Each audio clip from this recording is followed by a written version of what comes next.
Alright, so today we are going to be reacting to why I use Windows 7 in 2020. And yes, it's this by the same guy who I reacted to once. Now, like every other reaction, I will be pausing in some way, but don't worry about that. If you don't want to see me react, then yeah, just type this up and watch it peacefully. Why are you running Windows 7, lol? So, why do you still run Windows 7? Also, is that Windows 7? I admire your bravery. And his main Bruh, OS why is do you Windows use 7. Windows What are you 7? using Windows 7 2020? Windows 7? This operating system is really old. So old, in fact, that support ended for it almost 9 months ago. Okay, so I once used Windows 7 on a very old laptop, however, I did, well, break the keyboard, so yeah, it became very unusable for me until a few years later when I was able to get it fixed. In fact, I just had to get a detachable keyboard. Yeah, and now Windows 7 is running smooth again. And I'm pretty sure there are some younger viewers out there that are actually younger than Windows 7 itself. But me, on the other hand, I actually still use it. That's kind of weird. Why haven't I moved on to a more modern operating system? Well, let's talk about my possible alternatives. First up, Windows 8.1. Now, I actually use Windows 8.1 on my Surface. Okay, so this is like one of the videos I actually react to why I still use Windows 8.1 in 2020. And basically he uses it on a Surface Pro, but he can also use it in a desktop too. Like seriously, Trader Soul. I mean, I may be pronouncing your name wrong, but you can literally move to the desktop mode or maybe permanently put the desktop mode there. Pro 3, and I think it runs exceptionally well on a device like this. It has a touchscreen and I can fold it into a tablet, and I think this is one of the best operating systems you could put on a device like this. However, Best operating system you can put on a Surface Pro? I don't think so. I wouldn't think so. I mean, I'm not saying that Windows 8.1 is bad, but Windows 10 also has a tablet mode, and literally, if you don't like those shortcuts or if you don't like the taskbar triggers, then you can disable it. That's literally what you had to do. You can disable the settings shortcut and then usually customize the start screen. You can literally resize widgets and other stuff like this. Also, besides from the hamburger menus, you can still swipe up and down. Anyway, I may be talking gibberish there, but it doesn't matter right now. We're just gonna be reacting. I'm talking about my desktop computer with a keyboard and mouse without a touchscreen monitor. And for a device like that, yeah, Windows 8.1 just doesn't make sense at all. First up, I'm just ditching. Okay, what do you mean Windows 8.1 doesn't even make sense at all? Switch to desktop mode then. Out money for 3 more years of support, so after 3 years, I'm gonna have to go through this whole process all over again. Secondly, the start screen is just bad on a desktop computer. Elements are so big in the start menu that it's just not an intuitive experience for keyboard. Then just go to the desktop mode. Easy as that. Keyboard and mouse users. And I could do some readjusting to Windows 8.1 to actually make it work well, but it just takes away from the cleanliness of the operating system. And because it's so underused, when programs stop supporting Windows 7, it's probably going to stop running on Windows 8.1 as well. First of all, he's using Windows 8. He's using 8 instead of Windows 8.1. I mean, sure, there is a little message there saying therefore 8.1. You don't see the 1 because literally this area is white, but wait. Therefore 8 equals 7? What do you mean? 8 equals 7. Okay. So literally, he needs to at least make the text black so it's easier to read. I can't even barely tell if it's even 8.1 or 8 equals 7. I just don't want to spend money for 3 more years of support and less program compatibility in the future. I'll talk more about Windows 10, but what about macOS? Well, macOS basically needs entire new hardware to actually function properly, and if I didn't want to buy new... Yeah, let's just ignore that part. Welcome to a segment I like to call Trashing on Windows 10 because I'm a terrible person. First up, Blower and ads. Oh, you install a fresh new copy of Windows 10? Oh, we'll go into the start menu to check out our free apps like Candy Crush Soda Saga. And while Okay, first of all, Windows 10 is actually intended for gaming, so it's no wonder why these ads had to be here.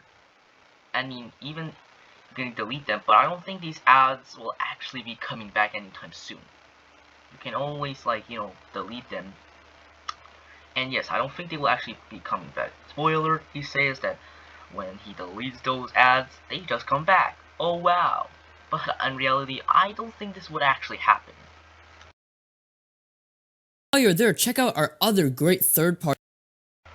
Oh yeah, and I uninstalled Candy Crush Saga, and it doesn't seem to be coming back. So I think this guy is actually lying about something. Apps. For an operating system that markets itself with the phrase get things done and that it helps you focus, I find this really obnoxious that there's storage being filled up with really unnecessary ads and bloatware. And every time I uninstall these apps, I feel like they reinstall themselves again every single time. Windows Of course, Triggersol. But literally, I don't think these ads actually come back. You're basically just lying. 10 also has a very bland UI with very flat and inanimate elements. Windows 7 has the advantage of Windows Arrow. Okay, first of all, Arrow is not a problem. I think I know the reason why Microsoft had to get rid of Arrow. With so much high settings, there's like a bigger chance the computer might just crash. So that's why they had to get rid of Arrow. And Windows 8.1 does have a similar UI, but it's much more colorful and alive. Windows 7 also has a similar UI. You haven't known that too? It's not just 8.1 and 10 that has it, it's also Windows 7. Especially considering live tiles are flipping all the time and not like every 2 minutes on Windows 10. You can actually adjust the flipping tiles time on Windows 10 too.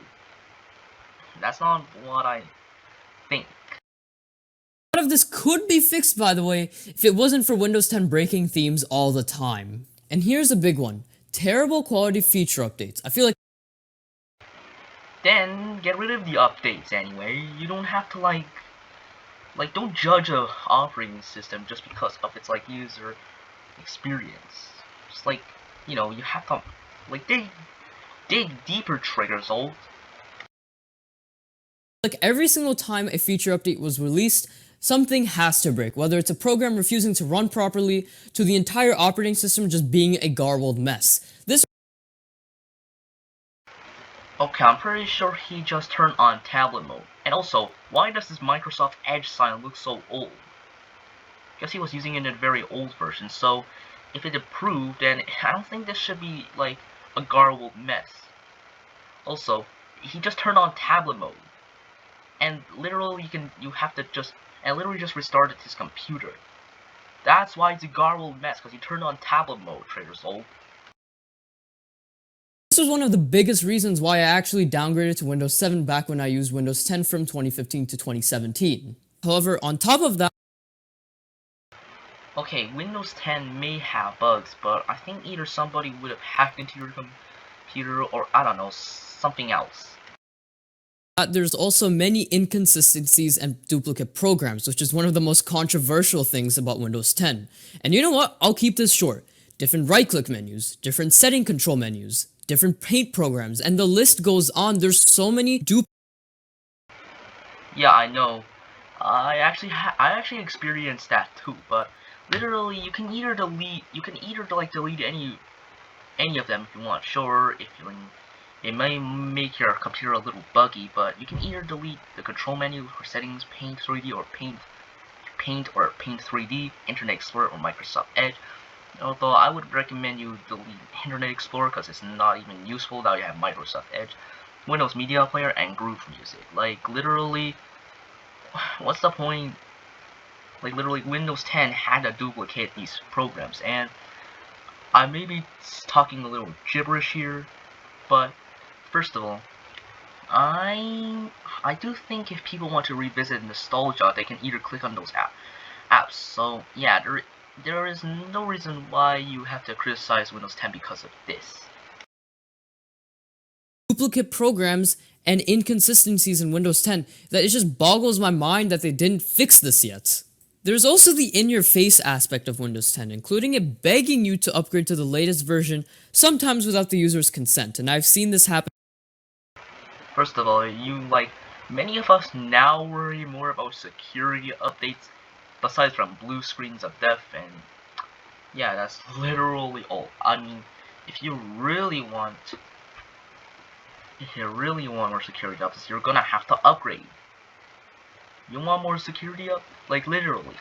There are versions that can get supported and unsupported. You know that. You know that, Trigger Soul. You know that. Happen a lot. And if you don't know what you're doing during setup or post installation, you'll sometimes be forced to use it. Although I will admit, this happened to me when I have like a second computer, which is a Dell Latitude, and yeah, I actually did struggle once to try like updating this computer since it was never used for a long time. But anyway, back to the video. A Microsoft account no matter what. I'm pretty sure in an update last year, they actually removed the ability to create an offline account during setup, and that really annoyed me and a bunch of other users. There was a workaround to it, but it just boggles my. I'm pretty sure. Okay. Yeah. Besides from the Microsoft account, I guess you really do need an offline account. Now, I may be just blurbing out, but are you sure that Microsoft's actually forcing you to go into a Microsoft account? I'm pretty sure the reason why Microsoft could be like letting you sign up and forcing you to sign up to a Microsoft account is because well they can I don't know, either support you or I don't know what else it is. But anyway, whatever reasons, I'm pretty sure a Microsoft account would have been a good idea. Now, for some of those who are still using Windows 7, though it's not like I hate Windows 7, I still use Windows 7 to this day too. But this device, the OS I am running on is Windows 10, which well, isn't bad. I mean, I never even had to deal with some bugs, so yeah, he's basically talking about his own Windows 10 when he reviewed it. Now, this may just be me blurbing, but yeah, let's just go ahead and watch the video more. My mind that they're trying to force this into the user no matter what you do, and sometimes people don't want to use a Microsoft account, but Microsoft is shoving it in their throats no matter what. And there's also suggestions everywhere throughout the operating system whenever you're doing something. That is just in case if the user wants better user experience. And I think this also pops out in Windows 7. But I'm pretty sure there's a way to disable that via settings. Windows 10 is also a lot less stable and smooth compared to its predecessors, especially if you're using older hardware and for those using a mechanical hard drive instead of an SSD, which yes, I use a hard drive because I need more storage. I feel like this also has something to do with feature updates being released twice a year with little optimization from both Microsoft's side, as I've stated before, and the program developers' side because they now need to update their programs for newer versions of Windows 10 depending on how the update affects their programs.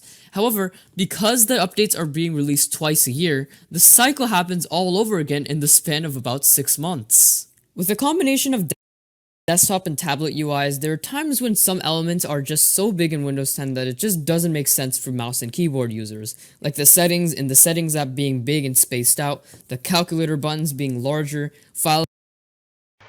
Okay, but I don't think this is a very big problem. You don't need small buttons, and literally if you're gonna okay, so literally if you had a very big cursor, I don't think it's also going to be easy for keyboard and mouse users to at least I don't know, get to applications easily. I mean, Microsoft had to do this for a reason, but I couldn't tell you. Explorer menu bars being bigger, and so on. Windows 8.1 does keyword most of this differently because it tries to separate desktop and touch. The touch is in the start screen with all your apps, and the desktop part is in the desktop app. So everything you'd want to do with the keyboard and mouse are found in the desktop app. Windows 10 instead tries to combine all these elements into one, and it just doesn't work well. Oh yeah, and Cortana is basically useless. Yeah, but aside from Cortana, I mean, you just need to sign in in order to like access to Cortana. I mean, she could be useful. Wow, that was kind of mean actually. She's mostly useful in a mobile environment when I'm in a hurry and I need to do something quickly, and I feel like this is where virtual assistants thrive. But in this case, I'm sitting down and taking the time to finish my work, so she's kind of pointless to me. There are some useful features to Windows 10, like extra desktops, but the cons outweigh the pros for me. Windows 10 just feels incomplete and not yet matured, so I just don't feel like this is justifiable. And I'd have to deal with all of this for what? Security updates? Which brings me to why Windows 7 is just better. And I'll try to skim through this section a little bit quicker, but Windows 7 is just much more stable, quicker, and smoother. Okay, maybe Windows 7 is more quicker and smoother, but I wouldn't be too sure. Your Windows 7 could be more smoother just because it has less app programs, and like more storage, which is why it could be running smoother. And I mean, some Windows 7s can like run slow because it has so much apps, and some Windows 10 can run slow when like there's too much apps. Like, you never know if it's actually fast or slow. Also, your Windows 7 is just like more cleaner than Windows 10. I mean, I could be blurting out again, but yeah, I think this could be the reason. No matter which hardware you're on, whether it's newer or older, or if you're using an SSD or a hard drive. It's also less in your face all the time. It actually just lets you get things. I'm pretty sure there are some times when it like when it like gives you this in your face thing. I mean, but in like smaller notifications. So what you are actually talking about is like, smaller and less and quiet notifications, which you don't need to care about.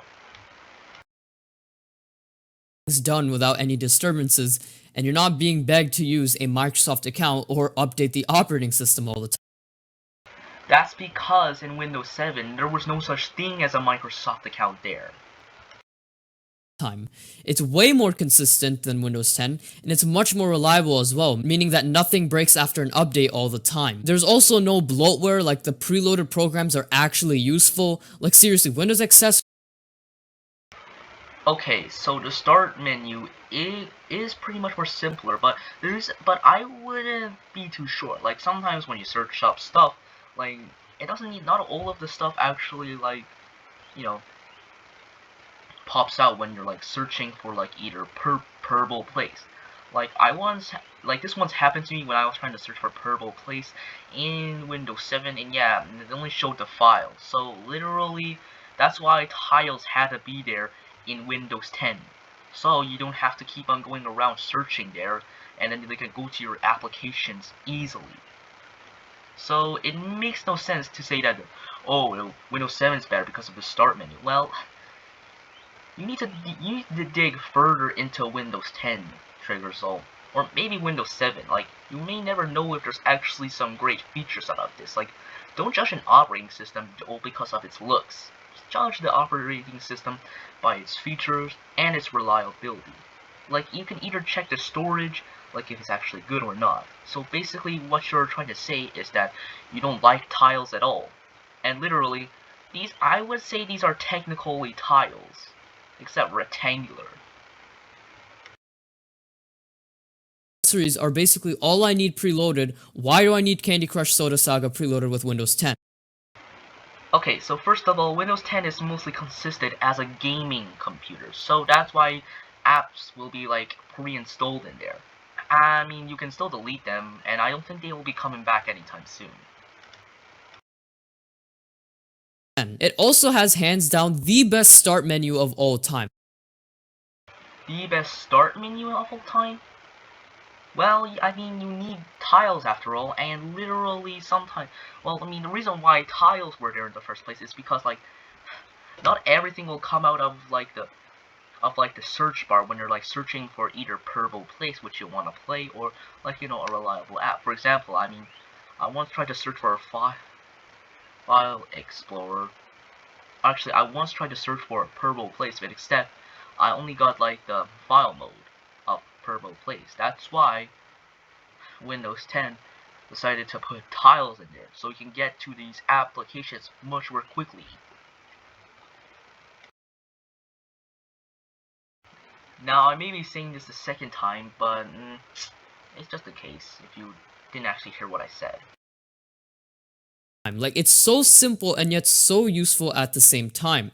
I barely have to do any modifications to have a good user experience. And also, just as a side note and a bonus fact, that Windows Aero Glass Transparency is like the best thing ever. It looks Yes, but with high quality design, there is a chance for like more crashes in your computer. That's why Windows 10 had to get rid of Aero Glass, because like to make sure it runs more smoothly. I mean, Microsoft like doesn't even care about like, you know, the looks of any operating system anymore, but I mean, sure, I may not be understanding and I may not be the one who does not know how to talk, but whatever. I'm just blurbing out, but I'm gonna be, yeah, you know what, you know what, never mind. so good. The OS is also designed for keyboard and mouse users, so element sizes make sense and it's faster for me to do certain tasks. In my eyes, Windows 7 was basically the final version of Windows to add some actual useful features just like Vista and XP. And afterward, other just changed major parts of the Windows formula for better or for worse. And this brings us to the final point of this video, which everyone's been waiting for. Am I worried about my security? No. I made a Windows 7 survival guide video back when Windows 7 ended support, explaining ways you can keep yourself secure after 2020. But I'll simplify my points.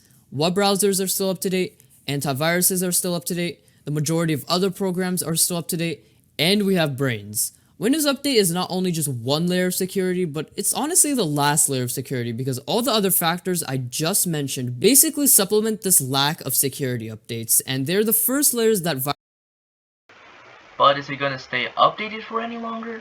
I wouldn't think so.